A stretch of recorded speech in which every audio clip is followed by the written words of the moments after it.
Hello friends, आप सभी का अपने एचडीएस ट्यूटोरियल पर स्वागत है। तो देखिए, जेक बोर्ड क्लास 7 का अगला वीकली टेस्ट 19 सितंबर को होने वाला है। 19 सितंबर को सोशल साइंस और संस्कृत का वीकली टेस्ट होगा।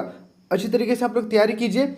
यहाँ पर मैं आप सभी को सोशल साइंस का, सामाजिक विज्ञान का very very viral important question बताने वाला हूँ। सभी क्वेश्चन का आप लोग अच्छी तरीके से याद कर लीजिएगा और अपने सभी दोस्तों के साथ वीडियो को शेयर कर दीजिएगा ताकि उन्हें भी इस वीडियो का लाभ हो सकेगा। तो चलिए, बिना देर के हम लोग क्वेश्चन की ओर बढ़ते हैं। सभी क्वेश्चन काफ़ी ज़्यादा इंपॉर्टेंट है, अच्छी तरीके से आप लोग याद कर लीजिएगा। तो देखिए, हम लोग क्वेश्चन की ओर बढ़ते हैं। पहला क्वेश्चन है, ख्वाजा मोइनुद्दीन चिश्ती का मजार कहाँ स्थित है? पहला ऑप्शन है अजमेर, दूसरा ऑप्शन है दिल्ली, तीसरा ऑप्शन है आगरा, चौथा ऑप्शन इनमें से कोई नहीं। तो इसका सही आंसर हो जाएगा ऑप्शन नंबर पहला, अजमेर में स्थित है। इसको आप लोग याद कर लीजिएगा। फिर देखिए नेक्स्ट, अगला सेकेंड नंबर, किस वर्ष मुर्शिदाबाद बंगाल की राजधानी बनी? पहला ऑप्शन है 1700 ईस्वी, दूसरा 1704 ईस्वी, तीसरा 1710 ईस्वी, चौथा इनमें से कोई नहीं। तो इसका सही आंसर हो जाएगा ऑप्शन नंबर दूसरा, 1704 ईस्वी में मुर्शिदाबाद बंगाल की राजधानी बनी। फिर देखिए नेक्स्ट, अगला तीसरा नंबर, विजयनगर साम्राज्य की स्थापना किस वर्ष हुई? विजयनगर साम्राज्य की स्थापना किस वर्ष हुई? पहला ऑप्शन है 1300 ईस्वी, दूसरा 1330 ईस्वी, तीसरा 1336 ईस्वी, चौथा इनमें से कोई नहीं। तो इसका सही आंसर हो जाएगा ऑप्शन नंबर तीसरा, 1336 ईस्वी में विजयनगर साम्राज्य की स्थापना हुई थी। अब बढ़ते हैं नेक्स्ट, अगला 8 नंबर, किस वर्ष ईस्ट इंडिया कंपनी ने अपना मुख्यालय बम्बई में स्थापित किया? पहला ऑप्शन है 1668 ईस्वी, दूसरा 1656 ईस्वी, तीसरा 1610 ईस्वी, चौथा इनमें से कोई नहीं। तो इसका सही आंसर हो जाएगा ऑप्शन नंबर पहला, 1668 ईस्वी में ईस्ट इंडिया कंपनी ने अपना मुख्यालय बम्बई में स्थापित किया। अब बढ़ते हैं नेक्स्ट, अगला 5 नंबर, किस वर्ष बाबा वैद्यनाथ मंदिर का निर्माण करवाया गया? पहला ऑप्शन है 1910 से 1912 एडी, दूसरा 1914 से 1915 एडी, तीसरा 1920 से 1922 एडी, चौथा इनमें से कोई नहीं। तो इसका सही आंसर हो जाएगा ऑप्शन नंबर दूसरा, 1914 से 1915 एडी में बाबा बैद्यनाथ मंदिर का निर्माण करवाया गया था। इसको आप लोग याद कर लीजिएगा। अब बढ़ते हैं नेक्स्ट, अगला 6 नंबर, देखिए, किस वर्ष मराठों ने सूरत पर आक्रमण किया? किस वर्ष मराठों ने सूरत पर आक्रमण किया? पहला ऑप्शन है 1723 एडी, दूसरा 1700 एडी, तीसरा 1715 एडी, चौथा इनमें से कोई नहीं। तो इसका सही आंसर हो जाएगा ऑप्शन नंबर पहला, 1723 एडी में मराठों ने सूरत पर आक्रमण किया। अब बढ़ते हैं नेक्स्ट, अगला 7 नंबर, वैद्यनाथ मंदिर परिसर में कितने मंदिर स्थापित हैं? पहला 20, दूसरा 30, तीसरा 22, चौथा इनमें से कोई नहीं। तो इसका सही आंसर हो जाएगा ऑप्शन नंबर तीसरा, 22 मंदिर स्थापित हैं। अब बढ़ते हैं नेक्स्ट, अगला 8 नंबर, गुजरात का मुख्य बंदरगाह कौन सा है? गुजरात का मुख्य बंदरगाह कौन सा है? पहला ऑप्शन है सूरत, दूसरा बॉम्बे, तीसरा कलकत्ता, चौथा इनमें से कोई नहीं। तो इसका सही आंसर हो जाएगा ऑप्शन नंबर पहला, सूरत। गुजरात का मुख्य बंदरगाह सूरत है।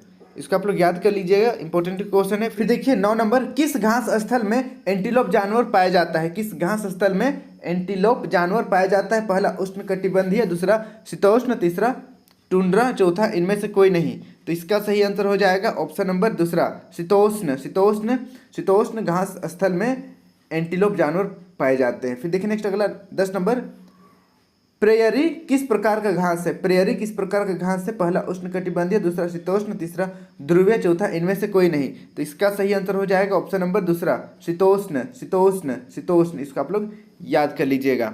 अब बढ़ते हैं नेक्स्ट, अगला 11 नंबर, देखिए, डॉन घास स्थल कहाँ पाए जाते हैं? डॉन घास स्थल कहाँ पाए जाते हैं? तो पहला ऑप्शन है ऑस्ट्रेलिया, दूसरा अमेरिका, तीसरा ब्राजील, चौथा इनमें से कोई नहीं। तो देखिए, डॉन डॉन मैं हूँ डॉन। तो इसका सही आंसर हो जाएगा ऑप्शन नंबर पहला, ऑस्ट्रेलिया। डॉन घास ऑस्ट्रेलिया में पाया जाता है। डॉन को पकड़ना मुश्किल है नहीं, नामुमकिन है। चलिए अगला बढ़ते हैं नेक्स्ट, अगला 12 नंबर, उष्णकटिबंधीय सदाबहार वन की औसत वर्षा है? पहला ऑप्शन है 200 सेंटीमीटर से अधिक, दूसरा 200 सेंटीमीटर से कम, तीसरा 200 सेंटीमीटर, चौथा इनमें से कोई नहीं। तो इसका सही आंसर हो जाएगा ऑप्शन नंबर पहला, 200 सेंटीमीटर से अधिक। 200 सेंटीमीटर से अधिक। अब बढ़ते हैं नेक्स्ट, अगला 13 नंबर, पेड़ पौधे कहलाते हैं, पेड़ पौधे क्या कहलाते हैं? द्वितीयक उत्पादक, प्रारंभिक उत्पादक, तृतीयक उत्पादक, या इनमें से कोई नहीं। तो इसका सही आंसर हो जाएगा ऑप्शन नंबर दूसरा, प्रारंभिक उत्पादक। या प्रथम उत्पादक हम लोग कह सकते हैं पेड़ पौधे को। अब देखिए नेक्स्ट 14 नंबर, मीडियम शब्द का बहुवचन होता है मीडियम। मीडियम शब्द का बहुवचन मीडिया, मीडियन या मोड या इनमें से कोई नहीं। तो इसका सही आंसर हो जाएगा ऑप्शन नंबर पहला, मीडियम शब्द का बहुवचन होता है मीडिया। फिर देखिए नेक्स्ट अगला, जनसंचार माध्यम को अंग्रेजी में कहते हैं, जनसंचार माध्यम को अंग्रेजी में कहते हैं। पहला ऑप्शन है प्रिंट मीडिया, दूसरा मास मीडिया, तीसरा इलेक्ट्रॉनिक मीडिया, चौथा इनमें से कोई नहीं। तो इसका सही आंसर हो जाएगा ऑप्शन नंबर दूसरा, मास मीडिया। इसको क्या कहते हैं? Mass media. अब बढ़ते हैं नेक्स्ट अगला 16 नंबर, टेलीविजन का प्रारंभिक रूप है। टेलीविजन का प्रारंभिक रूप है पहला टेलीवाइजर, दूसरा टेलीविजन, तीसरा टेलीप्रिंटर, चौथा इनमें से कोई नहीं। तो इसका सही आंसर हो जाएगा ऑप्शन नंबर पहला, टेलीवाइजर। टेलीवाइजर टेलीविजन का प्रारंभिक रूप है टेलीवाइजर। अब बढ़ते हैं नेक्स्ट अगला 17 नंबर, किसने टेलीविजन का आविष्कार किया? किसने टेलीविजन का आविष्कार किया? पहला ऑप्शन है मार्कोनी, दूसरा जे.एल. बेयर्ड, तीसरा ग्राम बेल, चौथा इनमें से कोई नहीं। तो इसका सही आंसर हो जाएगा ऑप्शन नंबर दूसरा, जे.एल. बेयर्ड। जे.एल. बेयर्ड ने टेलीविजन की स्थापना, टेलीविजन का आविष्कार किया था, टेलीविजन का आविष्कार किया था। इसको आप लोग याद कर लीजिएगा। अब बढ़ते हैं नेक्स्ट अगला, देखिए 18 नंबर, सूचना का अधिकार अधिनियम कब पारित हुआ? सूचना का अधिकार अधिनियम कब पारित हुआ? पहला ऑप्शन है 2010, दूसरा ऑप्शन है 2000, तीसरा ऑप्शन है 2005, चौथा ऑप्शन इनमें से कोई नहीं। तो इसका सही आंसर हो जाएगा ऑप्शन नंबर तीसरा, 2005 ईस्वी में सूचना अधिनियम, सूचना का अधिकार अधिनियम पारित हुआ। अब बढ़ते हैं नेक्स्ट अगला 19 नंबर, किस वर्ष के दौरान सरकार ने आपातकाल लागू किया था? किस वर्ष के दौरान सरकार ने आपातकाल यानी कि इमरजेंसी लागू हुआ था? पहला देखिए 1975 से 1977, दूसरा ऑप्शन 1950 से 1952, तीसरा 1961 से 1962। तो इसका सही आंसर हो जाएगा ऑप्शन नंबर पहला, 1975 से 1977 के बीच आपातकाल लागू हुआ था। उस समय हमारे देश की प्रधानमंत्री थी इंदिरा गांधी। चलिए इसको आप लोग याद कर लीजिएगा। अब बढ़ते हैं नेक्स्ट अगला कुछ सब्जेक्टिव क्वेश्चन की ओर। हमने जो भी इंपॉर्टेंट ऑब्जेक्टिव क्वेश्चन था सभी देख लिया है, इसको आप लोग अच्छी तरीके से याद कर लीजिएगा। अब हम लोग बढ़ते हैं कुछ सब्जेक्टिव क्वेश्चन की ओर। देखिए पहला, संचार के कौन कौन से माध्यम है? संचार के कौन कौन से माध्यम है? पहला देखिए टीवी है, दूसरा रेडियो है, तीसरा इंटरनेट है, चौथा अखबार है, फिर है पत्रिकाएं, फ़ोन है, फैक्स, मोबाइल इत्यादि। बहुत सारा संचार का माध्यम है। फिर देखिए next second number, print media और इलेक्ट्रॉनिक मीडिया को उदाहरण सहित समझा है। प्रिंट मीडिया और इलेक्ट्रॉनिक मीडिया को उदाहरण से समझाना है। बहुत ही ईजी है। देखिए अखबार, पत्र पत्रिकाएं आदि संचार के ऐसे माध्यम जो छपे होते हैं उन्हें प्रिंट मीडिया कहते हैं। जो प्रिंट होकर निकलता है उसको प्रिंट मीडिया। अगर देखिए रेडियो, टीवी, मोबाइल, इंटरनेट आदि को इलेक्ट्रॉनिक मीडिया की श्रेणी में रखा जाता है। इसको आप लोग याद कर लीजिएगा, सिंपल है। प्रिंट मीडिया यानी कि कॉपी किताब, पेज में जो न्यूज़पेपर आता है प्रिंट मीडिया। इलेक्ट्रॉनिक जो मोबाइल में हम लोग वीडियो देखते हैं या जो भी न्यूज़ सुनते हैं या न्यूज़ पढ़ते हैं, तो ये सब इलेक्ट्रॉनिक मीडिया है। इसको आप लोग याद कर लीजिएगा। अब बढ़ते हैं नेक्स्ट अगला क्वेश्चन, तीसरा नंबर देखिए, शंकुधारी वन के किन्हीं 4 वृक्षों के नाम लिखे हैं। पहला है चीड़, दूसरा देवदार, तीसरा फर, चौथा कैल, उसके बाद देखिए चिलगोजा। इसको आप लोग याद कर लीजिएगा, चिलगोजा, कैल, फर, देवदार, चीड़। वैसे यहाँ पर 5 का नाम है, कोई भी 4 आप लोग याद कर लीजिएगा। फिर देखिए नेक्स्ट अगला 4 नंबर, उष्णकटिबंधीय पर्णपाती वनों की लकड़ियों के 2 उपयोग बताएं। तो देखिए उत्तर, उष्णकटिबंधीय पर्णपाती वनों की लकड़ियों का उपयोग पहला तो फर्नीचर बनाने में होता है, यातायात निर्माण सामग्री बनाने में किया जाता है। इसको आप लोग याद कर लीजिएगा, इंपॉर्टेंट क्वेश्चन है।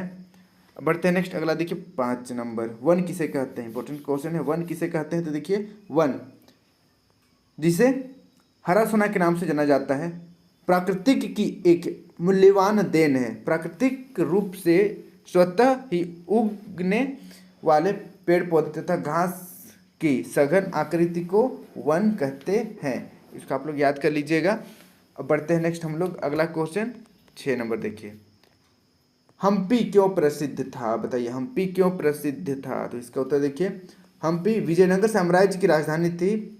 हरिहर एवं बुक्का नामक 2 भाइयों के द्वारा विजयनगर साम्राज्य की स्थापना 1336 ईस्वी में की गई। कृष्णदेवराय के शासन काल में हम्पी अपनी समृद्धि की चरम सीमा पर थी।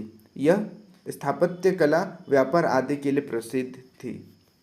फिर देखिए नेक्स्ट अगला 7 नंबर, मसूलीपट्टनम को समृद्ध बनाने में योगदान देने वाले समूहों की एक सूची तैयार करें। तो इसका उत्तर देखिए, शहर को घनी आबादी और समृद्धशाली बनाने में गोलकुंडा के कुलीन वर्गों, तेलुगु, कोमटी, चेटियार और यूरोपीय व्यापारियों तथा फारसी सौदागरों का अहम योगदान था।